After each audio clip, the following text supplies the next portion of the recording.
Before I introduce this last portion of the depressive chapter, I'm going to mention that the rest of the videos I make moving forward will be longer, and they're going to tackle the entire chapter in one sitting for the remaining of the chapters. I'm doing this because it's easier for me, and also because I plan to take my boards in the next 2 to 3 weeks, and I need to speed up the study process. So that's just mentioning that. So this last portion is the depressive disorders for the PMHMP ANCC exam review part 5. Persistent depressive disorder used to be called dysthymia. It's a disorder similar to major depressive disorder but with less acute symptoms, with a more protracted chronic disease course and without any manifestations of psychotic symptoms. There is less discrete episodes of illness as compared to major depressive disorder. The symptoms often go undetected and therefore untreated for years.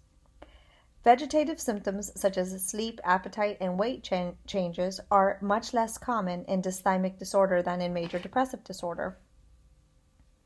The etiology of persistent depressive disorder is similar to major depressive disorder. Incidence and demographics of persistent depressive disorder. It affects 5.4% of the U.S. population, or 10.9 million Americans. People with dysthymia have an increased risk for developing major depressive disorder at 15 to 25%. People with onset of symptoms before age 21 have a 75% likelihood of a lifetime episode of major depressive disorder. So that's people with onset of symptoms before age 21. Women are 2 to 3 times more likely to develop dysthymic disorder as compared to men. Risk factors for persistent depressive disorder are genetic predisposition, first-degree relative with major depressive disorder, first-degree relative with dysthymic disorder, and female gender. Prevention and screening are at-risk family education, community education, stigma reduction, and signs and symptoms of the illness. Treatment potential for control of symptoms, early recognition, intervention, and initiation of treatment. Because of the chronic nature of this disorder, symptoms become a part of the client's day-to-day experience and often go unreported unless solicited by direct questioning. Aggressive screening procedure is required. Persistent depressive disorder diagnosis or diagnostic criteria. So assess for the following: chronically depressed mood that occurs for most of the day, more days than not, for 2 consecutive years. Prominent presence of low self-esteem, self-criticism, and a perception of general incompetence compared to others. Other common symptoms are low energy and fatigue, poor concentration, difficulty with decision-making, feelings of hopelessness, feelings of inadequacy, mild anhedonia, social withdrawal, brooding about past issues, subjective irritability or anger, and decreased productivity and activity. Less common symptoms in persistent depressive disorder are alterations in appetite and alterations in sleep-rest patterns. And those are the vegetative symptoms. It's less common with persistent depressive disorder. The mental status exam in persistent depressive disorder is similar to major depressive disorder, but there are usually no vegetative findings, like sleep, weight, and appetite changes. The mood is often described as sad or feeling down all of my life. Pharmacological management. Because of an increased risk of development of major depressive disorder, dysthymia is often treated with antidepressant medication in a manner similar to major depressive disorder. Non-pharmacological management is similar to depression, but often with good clinical outcomes with non-pharmacological management if the client is willing. Common comorbidities are major depressive disorder is often superimposed on dysthymia, that's double depression. The subjective worsening of symptoms or onset of new symptoms, such as vegetative ones, often bring the person in to treatment. When dysthymia precedes major depressive disorder, the clinical management is more complex and outcomes can be less positive. Dysthymic disorder or persistent depressive disorder that is associated with some personality disorders are borderline, histrionic, narcissistic, avoidant, and dependent. Lifespan considerations. Again, similar to major depressive disorder, in children, the prevalence rates of dysthymia are equal for boys and girls, associated with several childhood disorders such as attention deficit hyperactivity disorder, conduct disorder, anxiety disorders, and learning disorders. Period of symptoms required for diagnosis is only 1 year, compared with the 2 years of adults. In children, the mood is usually described as irritable rather than sad, but may report both irritability and sadness, and there's low self-esteem, poor social skills, and pessimism. And to reiterate, the period of symptoms required for the diagnosis of persistent depressive disorder in children is just 1 year instead of 2. Premenstrual dysphoric disorder are dysphoric symptoms that occur in response to changing sex steroid hormones, which occur during the ovulatory menstrual cycle. Symptoms generally begin during the luteal phase, approximately 1 week before the onset of menses, and generally lift 1 day or 2 after menses has begun. Common symptoms include marked lability, irritability, depressed mood, anxiety, low energy, and sleep disturbances. Symptoms occur repeatedly during each menstrual cycle, and there must be a symptom-free period in the follicular phase after the menses has occurred. Symptoms may worsen as the woman becomes perimenopausal, and they cause marked impairment in functioning and sense of well-being. A careful evaluation must be completed to rule out other mood disorders, and treatment may consist of hormonal contraceptives, SSRI antidepressants, or both. To recap, the luteal phase is 1 week before the onset of menses, and the follicular phase is after the menses has occurred. And the symptoms again are marked lability, irritability, depressed mood, anxiety, low energy, and sleep disturbances.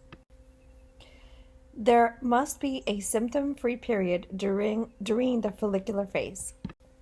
Now we're going to move on to bipolar disorder. This is a complex brain-based illness with a primary characteristic of disturbance in mood. The mood disturbance is often of both polarities, depressive or expansive or manic. There are several patterns. There's single polarity symptoms such as in only mania, distinct symptom pattern of alternating polarity, manic symptoms alternating with depressive symptoms, and mixed or co-occurring symptoms. Presents with excessive or distorted degree of sadness or elation or both, manifests with behavioral, affective, cognitive, and somatic symptoms, may have precipitating event, situation, or concern, but often occurs without any precipitating stressor identified, and it has a complex genetic, biochemical, and environmental etiological factors. For etiology, there are multiple theories ranging from psychological to neurobiological, but it's most probable it's multifactorial etiological picture. Biological theories include GABA deregulation, increased noradrenergic activity, voltage-gated ion channel abnormalities, and abnormalities lead to abnormal balances of intracellular and extracellular levels of neurotransmitters, which then cause subsequent disruption of electrical signal transmissions in brain regions. Another biological theory is kindling, which is a process of neuronal membrane threshold sensitivity dysfunction. It's long-lasting epileptogenic changes induced by daily subthreshold pain stimulation. The brain becomes overly sensitive to electrical stimuli. There's neuronal misfiring, and then the process becomes automatic. Neuronal firing occurs even without stimuli.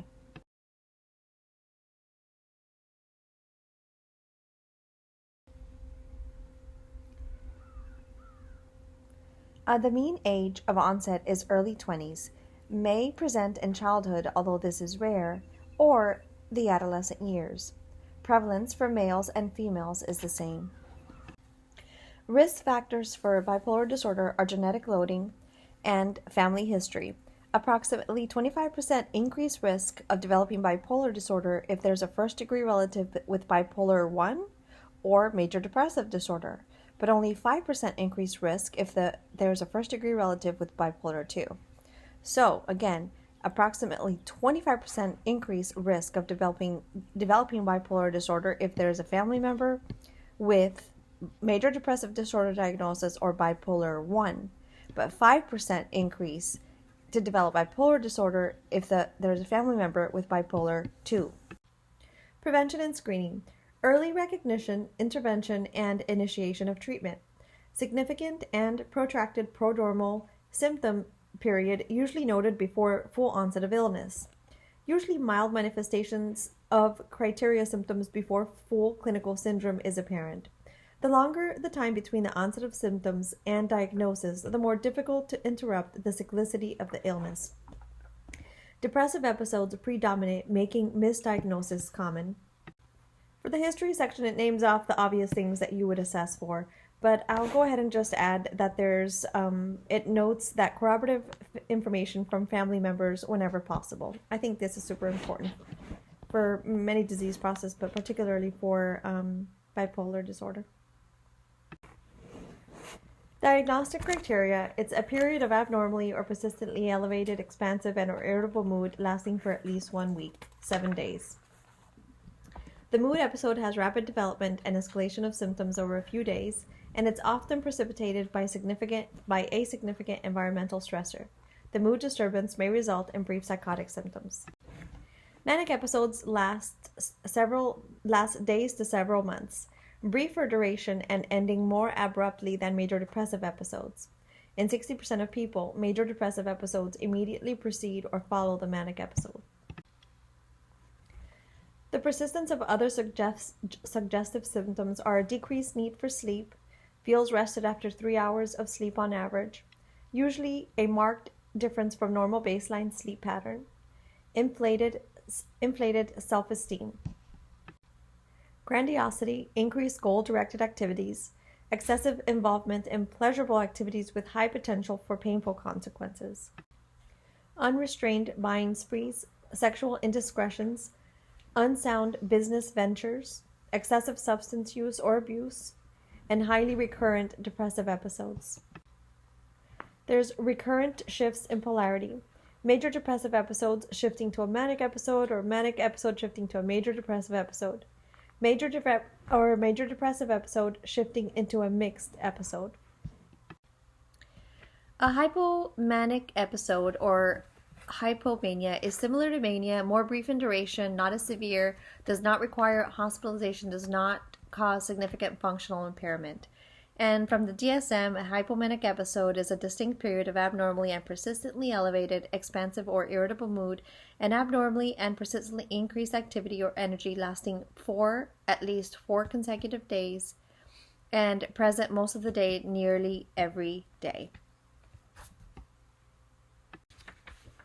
Okay, for bipolar disorder, there are 2 types, bipolar type 1 and type 2. I didn't like the way the book described these, and so I'm just going to read from the DSM-5-TR to be exact. So bipolar 1 disorder is, it is necessary to meet the following criteria for a manic episode, and the manic episode may have been preceded and may be followed by a hypomanic or a major depressive episode. The manic episode is 7 days or 1 fun week. That was just from another YouTube video. But anyway, a distinct period of abnormally and persistently elevated, expansive or irritable mood, and abnormally and persistently and or increased activity or energy level, lasting at least 1 week and present most of the day, nearly every day, or any duration of hospitalization is necessary. Bipolar 2 disorder. For a diagnosis of bipolar 2 disorders, it is necessary to meet the following criteria for a current or past hypomanic episode and the following criteria for a current or past major depressive episode. The hypomanic episode is 4 consecutive days of elevated, expansive, and or irritable mood and abnormally persistent increased activity or energy that lasts 4 consecutive days. And a major depressive episode is the 2-week period. So they have to have had at least 1 hypomanic episode of 4 days and the major depressive episode of that is characterized by the 2 blue weeks or 2-week period. And that's all I'm going to say on that. In a small subset of people with bipolar disorder, the recurrent shifts in polarity can occur more frequently. This is rapid cycling, the occurrence of 4 or more episodes during the previous 12 months. Mood episodes are either major depressive or manic, and other than occurring more frequently, the mood episodes are the same as the non-rapid cycling episodes. 20% of people with bipolar disorder have rapid cycling. Most rapid cyclers are women at 90%. Identifying rapid cycling is important. Antidepressants may accelerate the cycling. Persons with rapid cycling have a poorer prognosis. Physical findings are nonspecific, but clinical findings are consistent with thyroid dysfunction. The physical exam findings are nonspecific, but clinical findings are consistent with thyroid dysfunction. Mental status exam findings for mania or hypomania. The appearance is psychomotor restlessness or agitation, frequent change of dress, prone to bright-colored, often sexualized dress, dramatic or flamboyant dress, usually out of character for the person when compared to non-symptomatic periods. The speech can be rapid, loud, pressured, difficult to interrupt, joking, irrelevant, amusing, word clanging in severely ill patients. Word clanging. Rope, soap, nope. The affect can be labile, irritable, overly theatrical, and dramatic. Mood, euphoric, tearful, high, expansive, or irritable.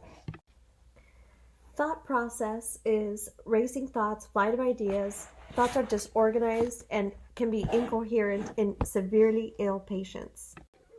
Thought content is inflated self-esteem, indiscriminate enthusiasm, inflated sense of abilities bordering on delusional, and increased sexual content.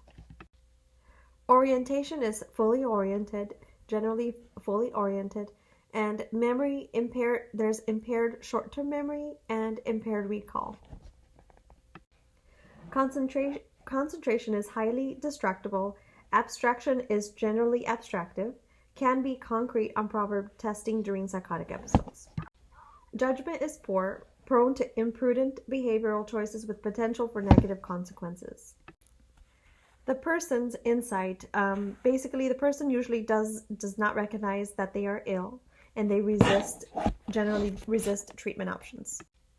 Diagnostic and laboratory findings, we would check a CBC, a chemistry profile, thyroid function test, B12 to rule out metabolic causes or unidentified conditions, and a drug toxicity screening if indicated by history. And this is almost across the board for all diagnoses. Differential diagnosis. If the first onset of a manic symptom occurs after the age of 40, most likely the symptoms are caused by another medical condition. Many medical conditions mimic manic symptoms. They're endocrine disorders, hyperthyroidism, intoxication or withdrawal from illicit drug use, amphetamines, cocaine, hallucinogens, and opiates. Medications that can cause mania or hypomanic symptoms are captopril, which is catapraz, cimetidine, which is Tagamet for heartburn, corticosteroids, some examples are dexamethasone, prednisone, cyclosporin, which is an antibiotic, disulfiram, which is antabuse, hydralazine, which is medication for blood pressure, and isoniazid for TB. These are all medications that could cause hypomania or manic symptoms. Mania can be precipitated by treatments for major depressive disorder or other unipolar mood disorders in susceptible persons. And some examples are antidepressants, ECT, and light therapy. Pharmacological treatment or management should generally not entail the use of an antidepressant agent if a mood stabilizing agent is not already in place, especially important in clients who are rapid cycling. May precipitate shift from depression to hypomania, mania, or dysphoric hypomania mixed state. Mood stabilizing agents. The gold standard for treating manic episodes is lithium. It has evidence against anti-suicidal effects. The mechanism of action is largely unknown. There's a long history of use with this drug, and the drug profile is well established. There's evidence exists showing some effectiveness on depressive symptoms as well as manic symptoms. and has many clinical significant side effects, so clients on this drug require careful monitoring. Lithium has a narrow therapeutic window. Therapeutic effect and potential for adverse side effects should be monitored through the use of the serum lithium level, which should be drawn at trough, which is 12 hours post the last dose, like 7 a.m., 7 p.m. So last dose, 7 p.m., you would draw it at 7 a.m. before the next dose. Anyway, therapeutic serum range is 0.5 to 1.2. And the level, serum lithium level greater than 1.2 indicates an increased risk for toxic side effects. Baseline labs before the initiation of lithium to ensure safety and efficacy are the thyroid panel, serum creatinine, blood urea nitrogen, pregnancy test, and ECG for clients older than 50. All those have specific rationales, but I'm not going to go into that right this minute. Rapid cycling clients seldom respond to lithium monotherapy. Clinically significant side effects of lithium are from the endocrine is weight gain and impaired thyroid function.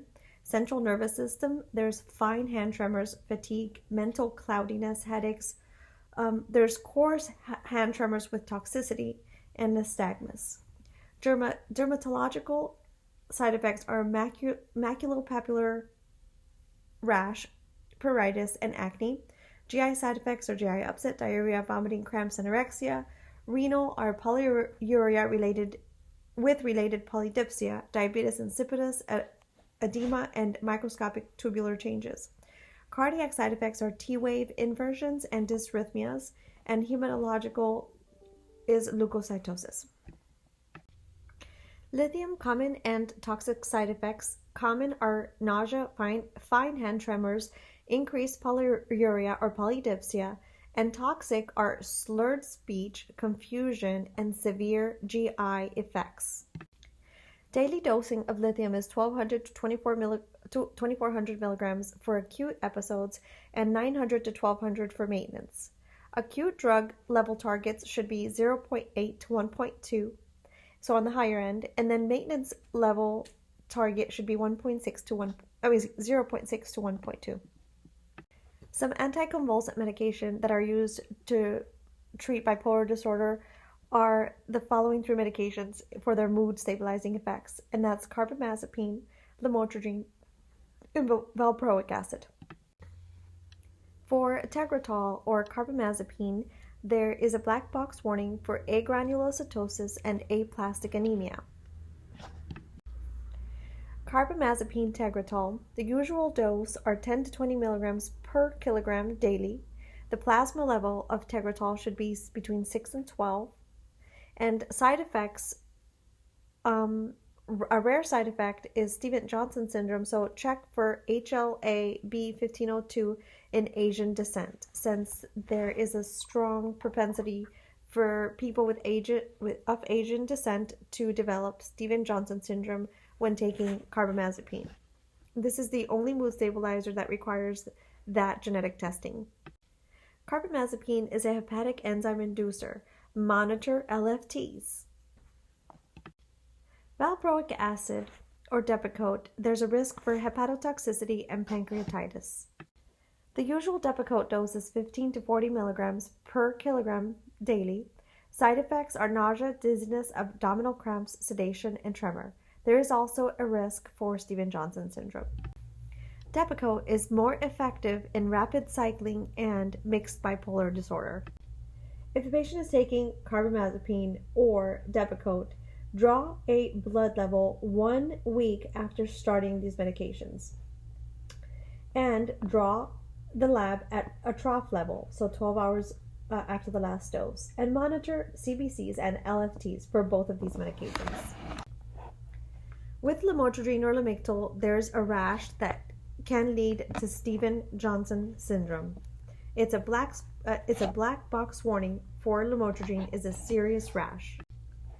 Lamictal or lamotrigine, there's blood monitoring is not necessary. Some common side effects are dizziness, ataxia, somnolence, diplopia, nausea, and hepatotoxicity. rarely Stevens-Johnson syndrome that we just discussed, and there's no directive to screen for the HLA-B1502 variant. For Lamictal dosing, it has to be titrated up slowly, so as slow as 25 milligrams for the first 2 weeks, and then moving up to 50 milligrams for the following 2 weeks. Other things to note are that Tegretol lowers Lamictal levels, and Depakote increases Lamictal levels. So Tegretol lowers Lamictal levels, and Depakote increases Lamictal levels. Stevens-Johnson syndrome is a rare, potentially life-threatening immune reaction to a foreign antigen that can occur with exposure to any anticonvulsant drug. Treatment includes stopping the offending agent with supportive measures and often in a hospital burn unit setting. Symptoms of Stevens-Johnson syndrome are facial swelling, tongue swelling, macules, papules, and burning or confluent erythemic rash, and skin sloughing.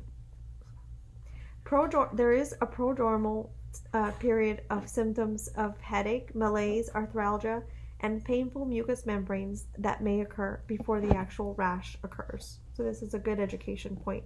So prodromal headache, malaise, arthralgia, and painful mucous membranes may occur before the rash occurs.